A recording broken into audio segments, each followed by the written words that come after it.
I'm gonna try something different today. It's gonna be something like um, a discussion for Universe 9, as well as kind of like a set review of the cards. It kind of like it's a set review. So this goes in tandem with my series for for the Tournament of Power series. This is the first one I'm going to talk about, the Universe 9. Before I go into the card sets, I kind of want to talk about the history, or not the history, kind of like the background of Universe 9. So, I believe Universe 9 is the weakest of all the universes, according to the Zeno power scale that was mentioned in the anime series. Their overall power, if you look right here, scale is 1.86. And the second weakest would be, in terms of power scaling, is Universe 7, which is the one where Goku belongs to. So Universe 9 is the weakest, and then it's Universe 7. That being said, this only means the mortal level scale only scales the entirety of the universe and counts the amount of powerful fighters. So this doesn't mean that certain fighters from certain universes are weaker than the other. Just because Universe 9 is the weakest does not mean like individual fighters from that universe are weaker than other individual fighters from other universes. All it just means is that certain universes, the overall sum of their power level is only of 1.86. That's something that needs to be clarified. But that's only if you care about like the animation or the anime power scaling. That's just to go with the series. So the god here, the god of destruction in this universe is Sidra. One thing I want to talk about before I talk about Sidra is that a lot of people on the Dragon Ball card game believe that the way that the cards are being printed, being too fast, is eventually going to run out of characters. But that argument can be defeated by the amount of character that you can repeat in the cards for per saga. So the best example would be Goku, Son Goku. He has a lot of renditions as leaders and battle card. So even if they do somehow run out of characters, they can just reprint the character as a different function, and the game can still live on. So that argument can be defeated by having that. Plus, there's just so much characters in the game, or in the universe, the DBS universe. So the argument that the card game will run out of characters eventually, yes, that's true. But by then it'll be plus like 9 sets, and the game will have already ascended to the point where, you know, the fans will keep it alive if for some reason the company doesn't want to do it anymore. It's still a great game.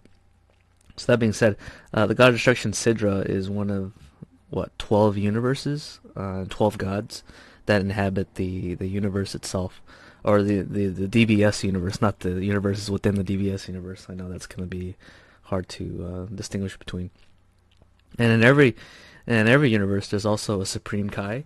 So it's funny that they show the Supreme Kai for Universe 9, which is Ro, because they never really participated into the survival saga. They were merely as spectators or strategists, I guess, on the side.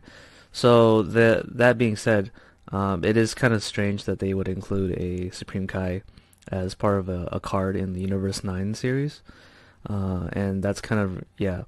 So, and they wouldn't include Whis they include Whis too in Beerus, but they wouldn't include Champa or all the other Supreme Gods, or just the gods and the Supreme Kais from every set. So I guess the finite amount of cards in the set, which was only 100 or 96, only allowed for a certain amount of characters, but it's kind of strange that they would give priority to a Supreme Kai. Okay, so and then the last thing I want to talk about was Mojito, which is the angel from Universe 9, which didn't get any card, but I would like to have a set where in the future there's going to be more gods and more angels, especially God Destruction, more angels, be printed as battle cards, and it would be a really great synergy with Gowasu from Universe 10, because he can scry the top 3 for a god and add it to your hand. So I'm definitely looking forward to that if Bandai decides to print those cards, because they are part of the Dragon Ball Super universe, and they have been printing cards outside of the universes, or outside of the DB Super series. They've been tracking back to Z, and even all the way back to when Goku was a child, and GT. So, and a video game, which is Dragon Ball Heroes. So I don't think it's outside their scope to reach deeper into their own anime, or the series that we're preoccupied with, which is Super. Okay, so that's enough for the history lessons. Just a side note, all the angels are named after alcoholic beverages. So beers would be beer. I'm pretty sure you guys already know about that already. So I'll keep it concise here. So let's talk about the set. I'm gonna first talk about Bergamo as the leader. Since this is a Universe 9 discussion, I'm going to talk about Universe 9, and the only leader of Universe 9 is Bergamo. Now, I mentioned before, other universes, or the battle cards within the blue Tournament of Power, especially Universe 9 cards, do not have loyalty to the leader, meaning that you can splash it into other leaders. I see a lot of people trying Universe 9 battle cards with the SSJ3 leader, or Heightened Evolution, however you want to call it, that leader, because he can ramp to 2 quicker. But I would disagree that would be a better strategy than playing Bergamo itself. Bergamo has a unique ability to unawaken, because when he attacks the leader, he draws a card. This gives him an edge over SSJ3, because yes, you are trading 2 life to awaken faster, but what is the point of awakening? The point of awakening is so that A, you could draw a card when you do attack, and B, you can hit for 15 instead of 10. So that being said, you can already do half of what Awaken SSJ3 does, but you would have to wait, at least 2 turns before you can awaken to start drawing, and Bergamo can right off the bat start drawing when he's unawakened. So that also means that when he is finally awakened, he does have the lock, which is when Lavender and Basil are in play in your battle area, your opponent's leader card can attack this card. So what this means is that he does have synergy with his own battle cards from Universe 9, if you can create an attack lock. I've outlined some of the turn procedures, what you can do in each turn ideally to maximize Bergamo. I have yet to find another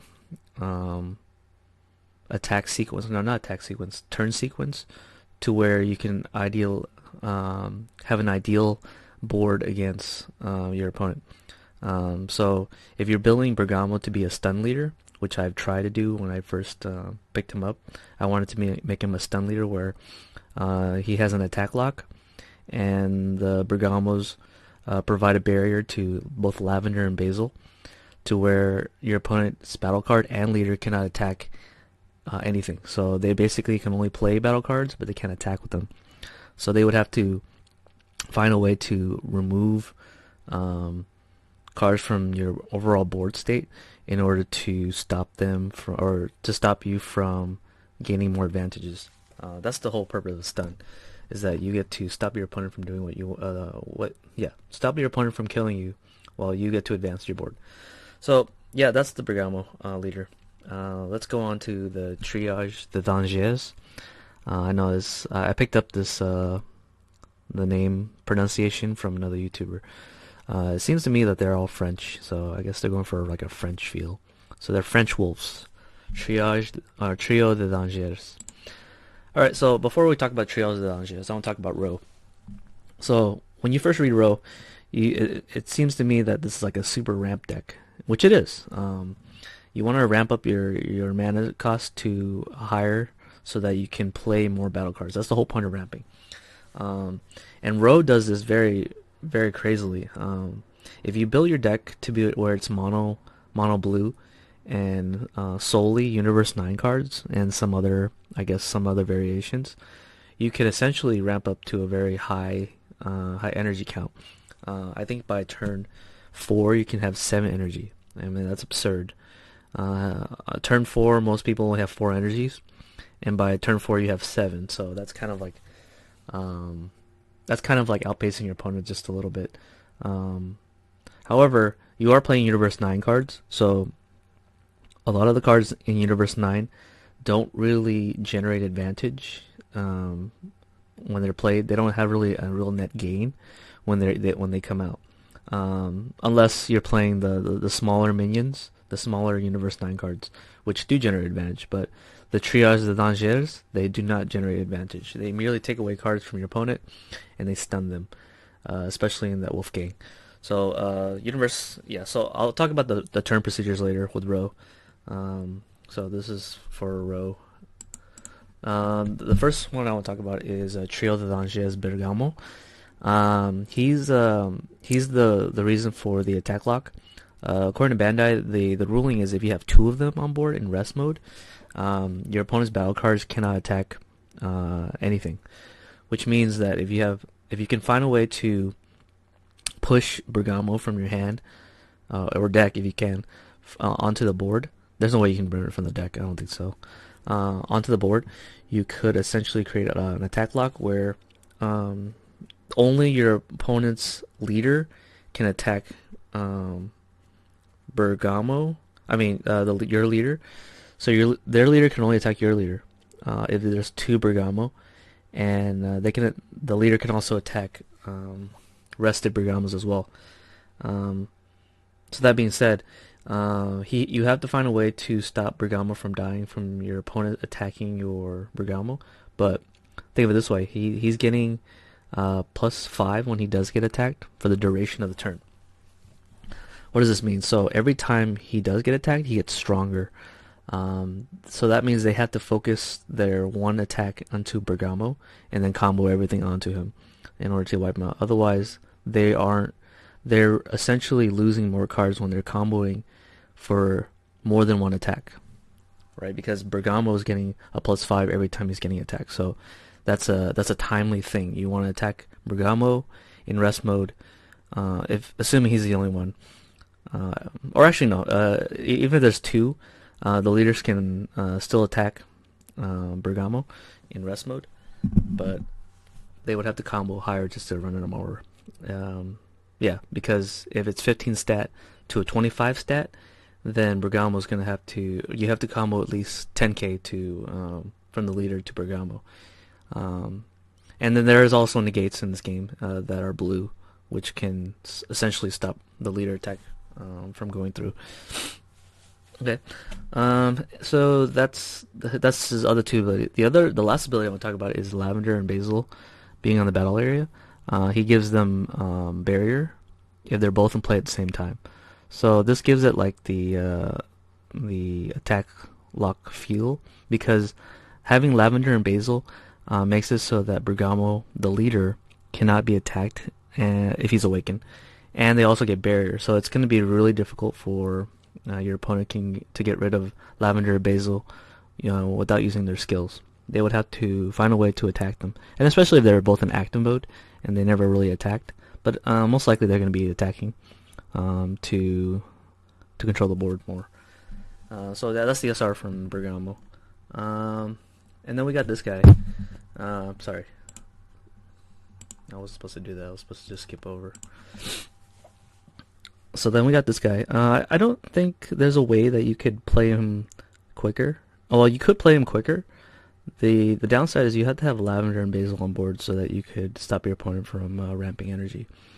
That being said, I try to envision an ideal scenario, and by turn 5, he's out with 2 Bergamos and a Lavender and a Basil to create the energy lock. So I can't really figure out a way to have both of them. I guess you can play the ESJ version, but they're not. That would mean that you'd only have 6 energy to work with maximal. So I'll figure out something with this guy eventually. Then we have Lavender. Lavender is the one where if he does attack and another Triage de Dangers is in the battle area, he can snipe something if he attacks. So that's kind of cool. Well, it's not anything. It has to be 4 or less. But that's not bad. For a 2-cost card, every time he attacks, he can kill a 4 or less. That's not bad. That means he can clear the board, and then he cannot be attacked since if there's a Bergamo lock. Meaning there's 2 Bergamos on board in rest mode. And then there's Basil. Basil gets the 1k power for each energy you have, and it has dual attack. Not bad. Yeah, it's not bad. He can go up to 20k for 3 costs, and he has dual attack. But he's mainly there because his name is Basil. That's the real reason why he's there. Yeah, I don't see really anything special about him other than the fact that, yeah, I mean, he's a wolf. That's the only thing. Alright, so let's talk about Dangerous Triangle. So part of the board stun is to create the lock where you have Bergamo, Lavender, and Basil. And then this field board cannot be removed by any... There's no card currently in existence that removes fields in the battle area. So having these, having the Dangerous Triangle out makes it it's impervious to any sort of removal. So there's yet to be any card that removes fields from this game. So if you create the skill lock where it locks out all the skills of your opponent's battle cards of energy of 4 or less, you basically have a board that's more sustainable for the long run. So yeah, so that's all I want to talk about for the Trio de Dangers. I'll talk about the individual cards in my next segment. So this is the next segment. I just had to take a break because there's way too many cards in the game. So yeah, so let's talk about Iron Skin Battler Chapil. I played on Untap when I first picked up the deck for Bergamo, and coincidentally, the guy entertained the thought of playing a mirror match, random guy, and I was like, yeah, I'm down for that. In case this deck ever becomes meta, I can decide to play. I can decide to play the mirror match and then have some sort of interaction where I kind of know like the outs to the Bergamo board. So that's kind of cool. It's like adapting to certain strategies and stuff. So anyways, so that being said, Iron Skin Battler, when he comes into play, if your leader is of Universe 9, they could just say like if your leader is Bergamo, but it doesn't matter. You may choose one card in your life, add it to your hand, and if you do so, choose up to one of your opponent's battle cards and place it into the bottom of the owner's deck. So, as I mentioned before, the Bergamo lock requires 2 Bergamo in rest mode. So this means that if by turn 4 you need some sort of removal, Battle Skin like mid game removal, because once they have the Dangerous Triangle active or enabled by having Lavender and Basil, this card becomes utterly useless. Fun fact, or fun story, when I was playing the mirror match against that guy on Untapped, I did have the lock, and he tried to play Iron Skin Battler to take off my Bergamo, and I casually mentioned that my Dangerous Triangle is enabled. So this means that this only works in a mid-game strategy to stop your opponent from locking you out of the game. But it does not work after the lock has already been set up, because Iron Skin Battler Chapil is only a 4. So this means that you have to do this timely or find a way. If you can't draw him, then there are ways to put him back in the deck so you don't have to see him in again. But he's a 5k shield, so that's not bad, and he has double strike. In other matches, this card can help you awaken quicker. Actually, in all matches, it'll help you awaken quicker because it adds a card from your life and adds to your hand. And instead of putting the targeted card into the drop area, because some cards require, or a lot of overwhelm cards require a certain amount of cards to be in the drop area, you have something to put a battle card back in the bottom of the deck. And this doesn't have like this doesn't have a requirement for that certain battle card to be sniped. It can snipe literally anything, including like cards that you want back in your opponent's deck. Maybe like a Boo. No, actually I wouldn't want to put a Boo or Sell back. So that's Iron Skin Battler. Not much more to say. He does have loyalty to Bergamo. I think he's the only one, and Sorel, which is the super combo. Those two are the only ones that belong to Bergamo, are loyal to Bergamo. So if you do want to decide to splash this guy in the super combo, I'd advise that that would not work because they have loyalty. So next card. Next card is Universe 9 Striker Hop. When I was designing the Bergamo deck that I tried for an hour, I didn't play her at all. I thought her effect was kind of lackluster, being that she is a critical, which costs 3. And yeah, she is Universe 9, so there's synergy. But the other thing she does is that if there's another Universe 9 in play in the battle area, your opponent can activate blockers during this card attacks only. So this means that only her attack cannot be blocked. And I didn't really find that really meta defining in any way, or game breaking in any way. So I guess if your opponent is trying to find a certain card, or they want to add more advantage from their life to their hand, she denies them that resource from their life in the hand. But I don't know, I guess the game has kind of ascended to the point where it kind of doesn't matter anymore. So I omitted her completely from the deck. So there's really nothing special about her. I mean, I guess she's an alien that's 15k, but I don't know. It depends, like, on your matchup. But I don't think she has much utility outside of, I guess, the 8 matchup. And even then, I wouldn't side her. I would side her better cards like Iron Hammer of Justice or Mafuba. That being said, let's just move on to the next one.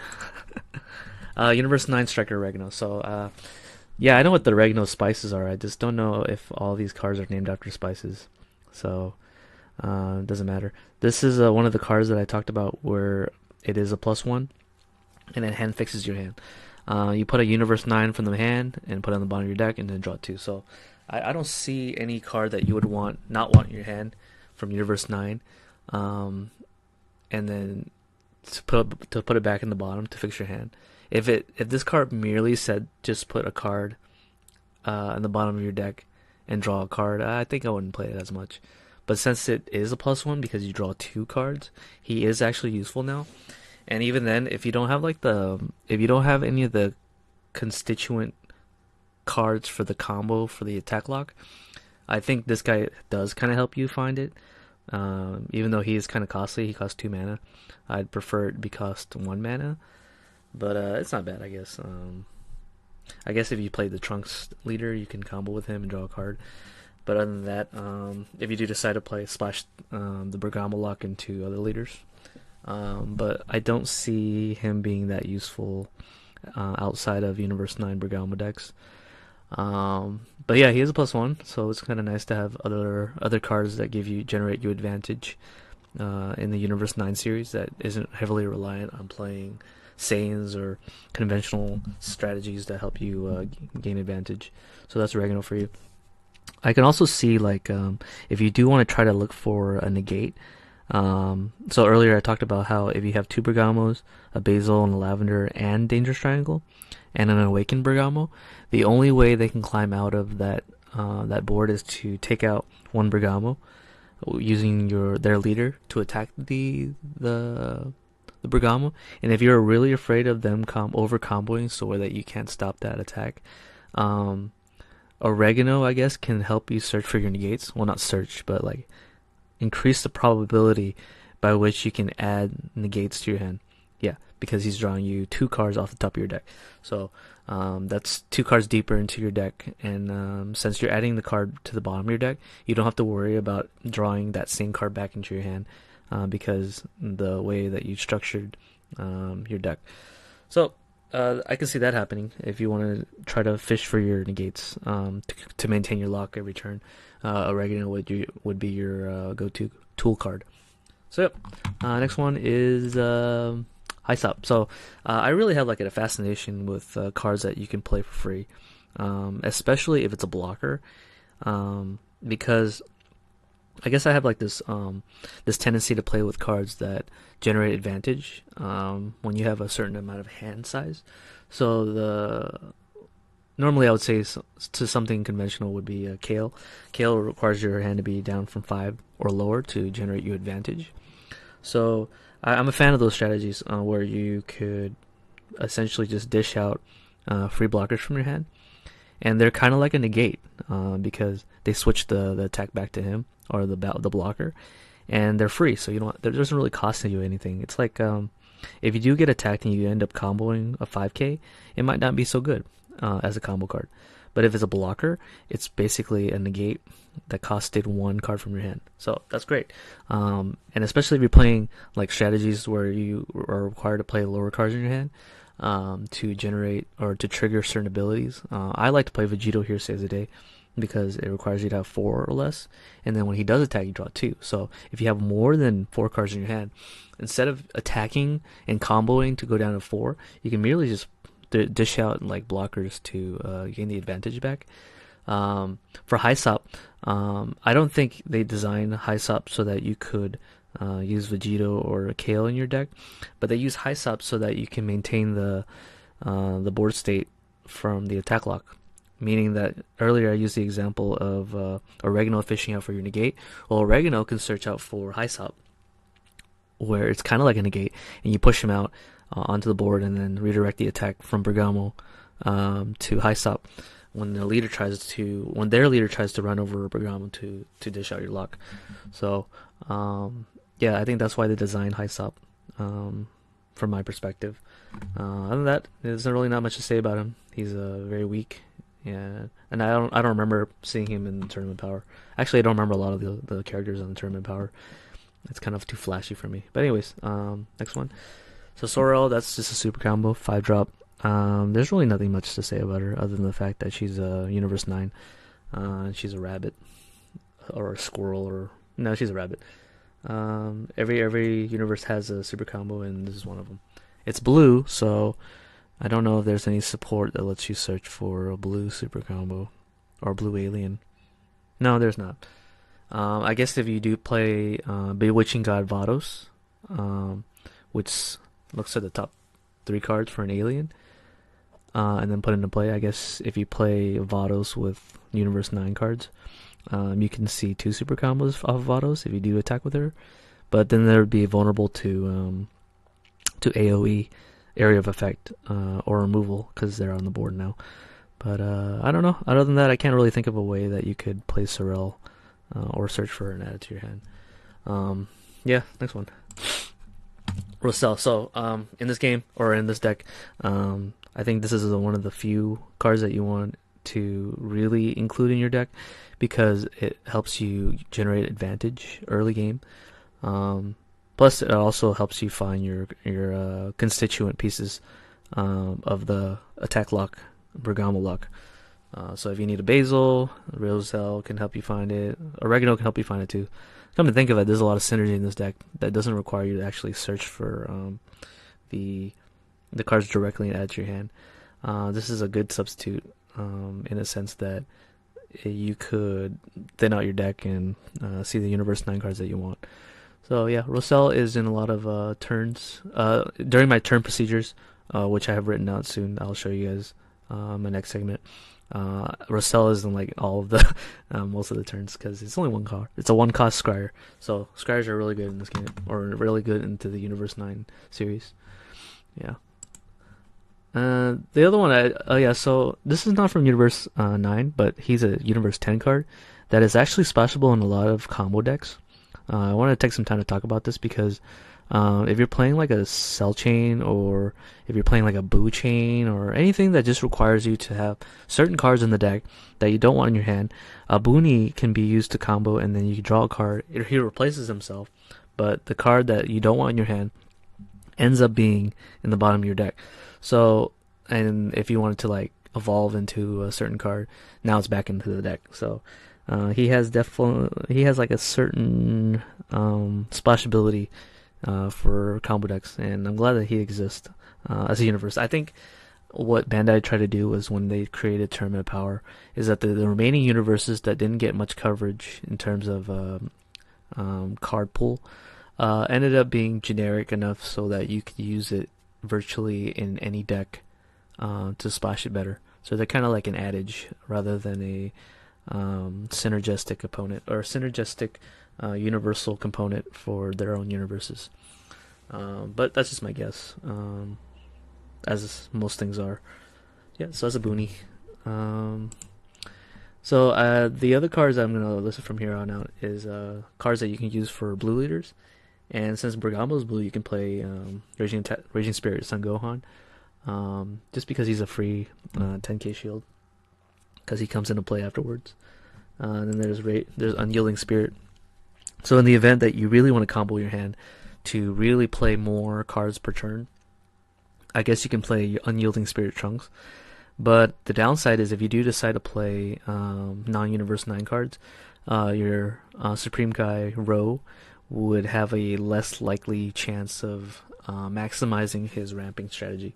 So that's the trade-off. If you decide to play something like this, you have to contend with the fact that there's a chance that you might miss with Supreme Kai Ro.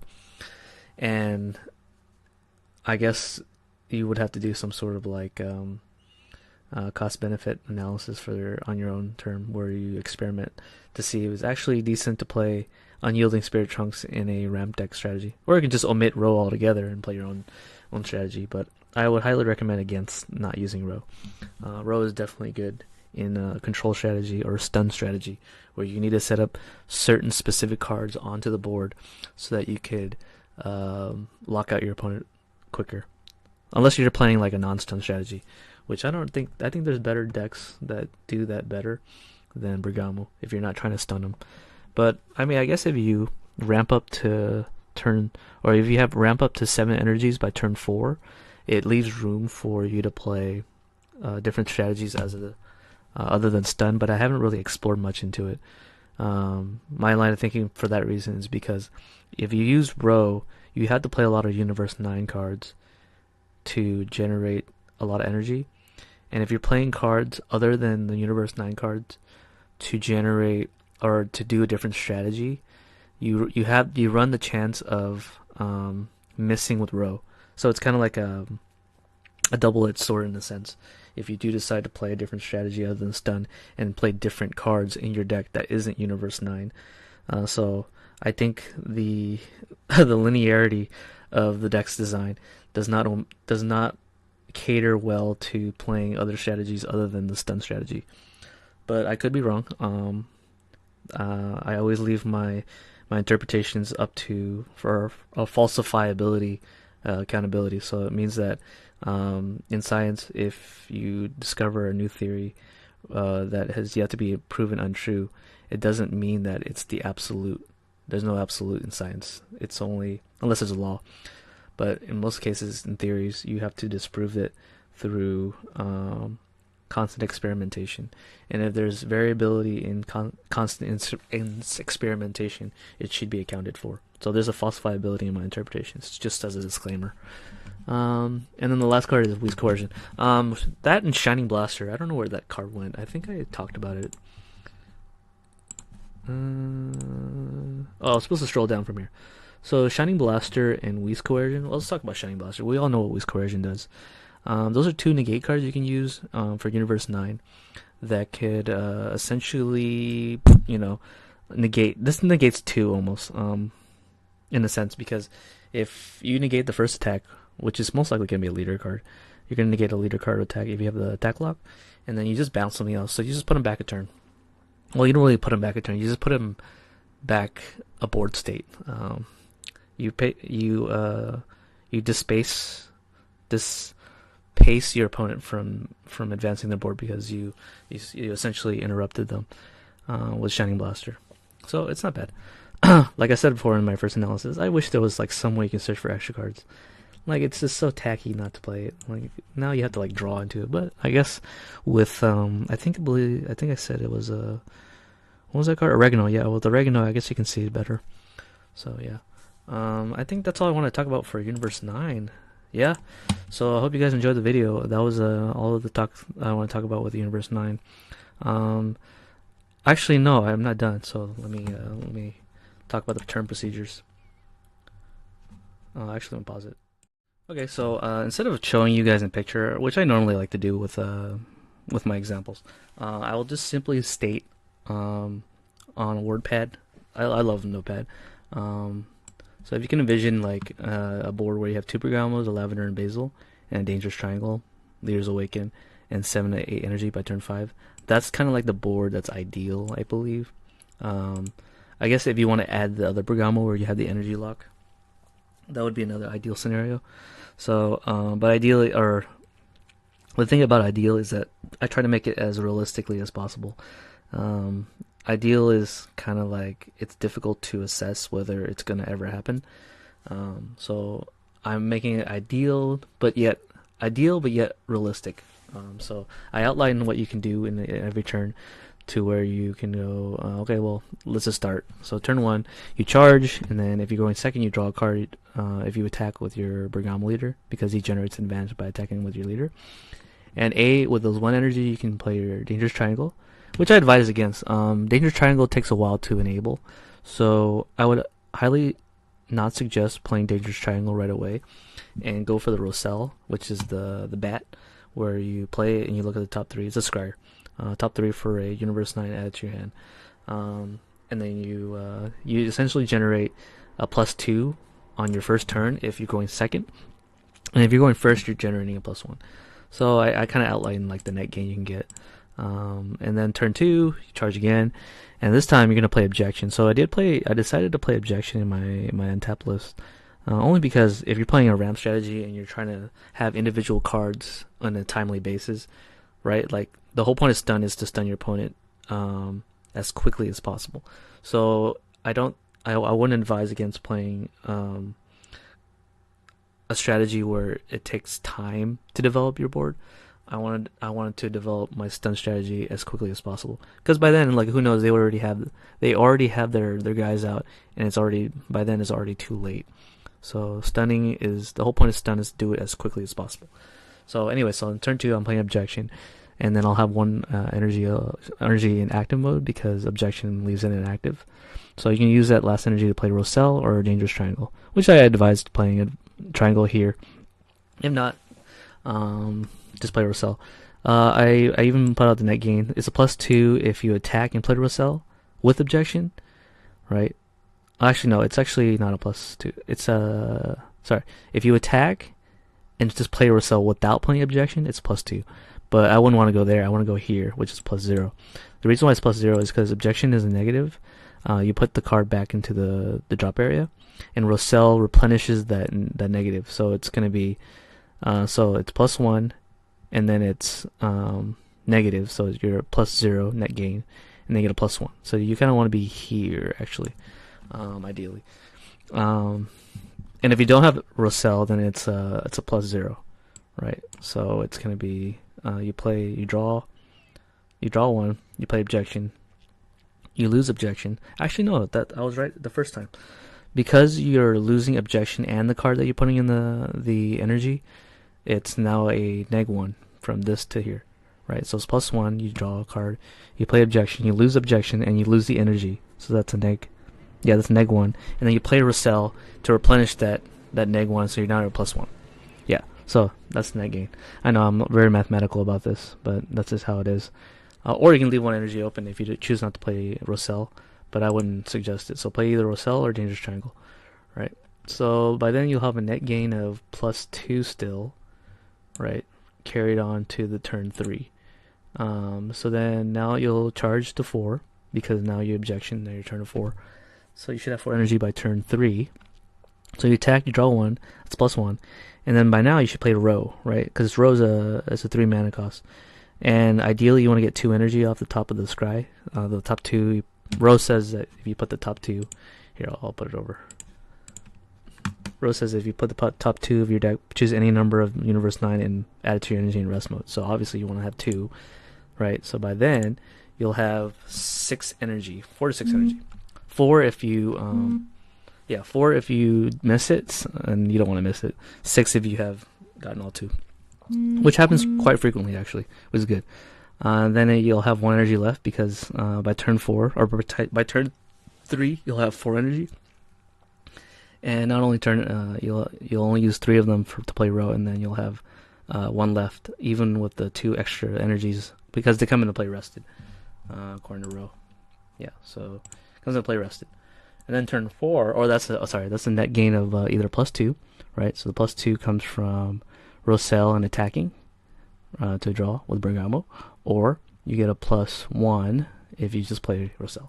So the +2 transfers over, and then you get a +4 total. So by then you should have about, I believe, yeah. So by turn 7, or by turn 4, you have 7 energy. So here's the play you can do. The best play you can do is to play Striker 9. Universe 9. I should correct that. Universe 9 Striker Comfrey. Which, to refresh your guys' memory, it's, maybe I didn't even go over him. Huh. Maybe I skipped over him. Oh, I did skip over him. Okay, so let's go back to Comfrey. So Comfrey is the pusher. You basically, when you play him, however many energy you have or less, you play that. However many energy you have dictates the amount of the type of card you can play. Because you choose a Universe 9, obviously you're gonna choose Bergamo in your hand with the energy cost less than or equal to your total energy in play. So if you have like 7 energy by the time you play Comfrey, right? You can play anything that's Universe 9 that's 7 or lower. Which means if you have Trios de Dangers Bergamo, which is a 4 cost, you've essentially played him for 3 mana. So if you have two copies of Universe 9 Striker Comfrey, so let me fix that real quick. Then you play another Bergamo. So that now you have the attack lock, because now you have 2 Bergamos out SR, and if they both attack, they're both in rest mode, and now you have an attack lock. This is only by turn 4, by the way. So now next turn you should be able to play Basil and Lavender. So by this point they have to clear your Bergamo, otherwise it's going to become an attack lock with a stun lock with the Dangerous Triangle. So turn 5 you charge it to 8, right? So and then you play Basil, which costs 3 mana, Lavender, which costs 2 mana. So you have an attack lock, and the Dangerous Triangle is enable and active, which means that by turn 5 you should have your stun ready. And not only that, you have 3 energy left, which means you can use it to like combo more cards, or you can use it to negate, like Shining Blaster or Whis' Coercion, or yeah, that's it, or Hyssop if you want to play him for free. But you'll still have 3. And Bergamo, when he awakens, let's go back to Bergamo. Where's Bergamo at? So Bergamo, when he is awakened, he untaps 2 energy. So he's not one of those type where you draw 2.